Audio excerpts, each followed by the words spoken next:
Buenas noches para todos los presentes. Damos inicio a la videoconferencia del curso 40301586, Psicopatología y Contextos, en donde cada uno de sus integrantes realizará un aporte de los aspectos sugeridos en la guía de actividades de acuerdo al caso número 8 desde el modelo biopsicosocial. El caso número 8 es: la paciente es una mujer divorciada de 52 años, tiene una hija y es maestra en una escuela primaria, nivel socioeconómico medio. Motivo de consulta: se quejaba de cansancio extremo al tener que permanecer despierta toda la noche para impedir que alguien entrara a su casa a robar. Cuando tenía 35 años comenzó a lamentarse de ser blanco de una discriminación proveniente de las autoridades de la escuela. Decía que las maestras mayores intentaban perjudicarla debido a sus diferentes religiones. Sentía que la espiaban y que trataban de sacarla de su puesto de maestra. Algunos años después comenzó a quejarse de que sus vecinos querían tener relaciones sexuales con ella. Los acusó de perseguirla y de querer tenderle trampas para violarla. Hizo instalar trabas de seguridad en las puertas y ventanas y nunca salía después del anochecer. Gradualmente se volvió ansiosa e irascible y varias veces dio parte a la policía. Casi nunca se animaba a dormir de noche, por lo que se cansaba cada vez más. Antecedentes: la paciente era la segunda de 6 hijos, tenía 5 hermanos. Su infancia había transcurrido sin mayores problemas. Se había casado pasado los 20 años y se divorció a los 34. Aunque las razones del divorcio son poco claras, tenía una hija que vivía con el padre.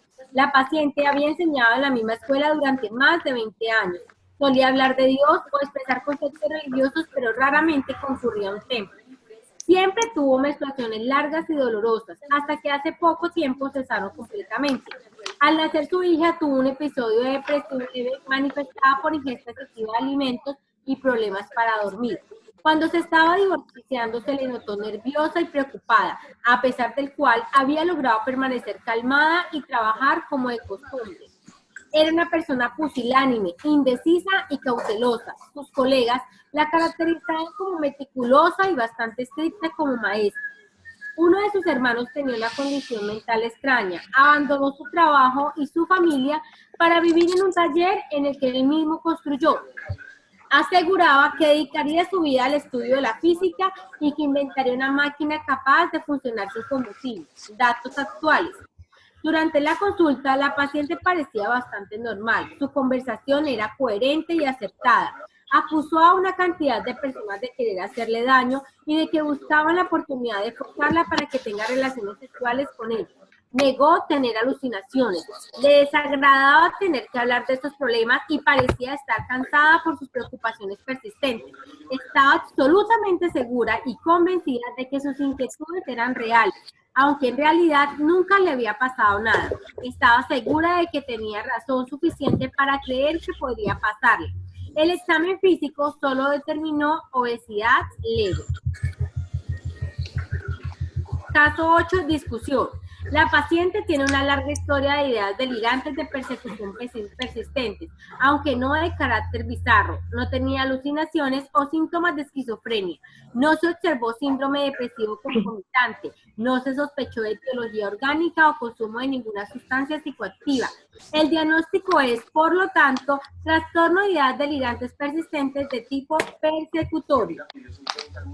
Por esta razón, iniciamos nuestra intervención. Las integrantes del grupo es: estudiante Viviana Marcela Pedraza, código 1-014-213-979, encargada de componentes biológicos relacionados con el trastorno. Segundo, Lina Cecilia Vega, componentes psicológicos relacionados con el trastorno.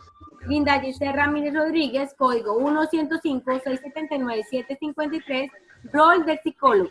María Paula Betancourt, código 1-005-933-211, posibles estrategias de acción. Y finaliza la estudiante Stephanie Bermúdez, código 1-105-305-061, componentes sociales relacionados con el trastorno. Cedo la palabra a la estudiante Viviana. Bueno, hablamos que el modelo biológico tiene como función principal considerar el trastorno mental como una enfermedad. Las alteraciones psicopatológicas que genera llevan a anormalidades biológicas subyacentes. Miramos que toda la información toda la información que se realiza a través de la sinapsis se llaman neurotransmisores. Y decimos que el exceso de la dopamina genera aumento de los delirios y las alucinaciones. Por esto vemos que las explicaciones que se generan biológicas a través de la esquizofrenia tienen su origen por Kepling, que considera los trastornos unas enfermedades causadas por la degeneración de los tejidos cerebrales. Siguiente, Lina Cecilia Vega. ¿Listo? En el aspecto psicológico, una persona con el trastorno de ideas delirantes persistentes presenta algunas características como suspicacia, hostilidad y pensamiento proyectivo. Vemos en el caso cómo la paciente se muestra irascible y suspicaz, mostrando desconfianza permanente y sospecha hacia los demás.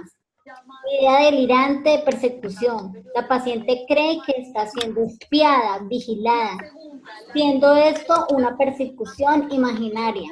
El trastorno no suele conducir a un deterioro grave o cambios en la personalidad, pero las preocupaciones persistentes pueden seguir progresando. Sigue Linda Giselle Ramírez. Bueno, el rol del psicólogo. A partir del modelo biopsicosocial se puede determinar 3 roles principales que son determinantes del psicólogo. Nos encontramos en primera instancia el terapeuta crítico social, quien es el que debe seleccionar el mejor método que convenga a la situación del paciente, dando un enfoque particular.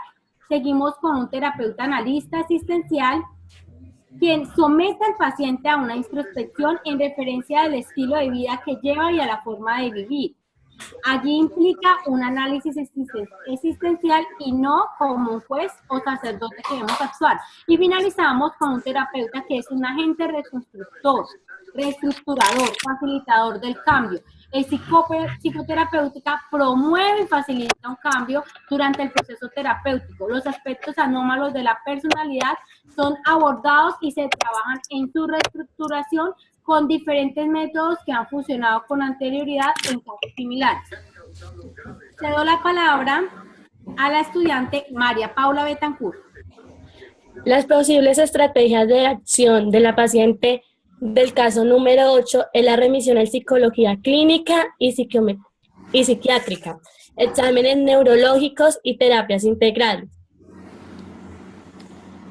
Sigue la señora estudiante Stephanie Bermúdez, quien finalizará con una conclusión.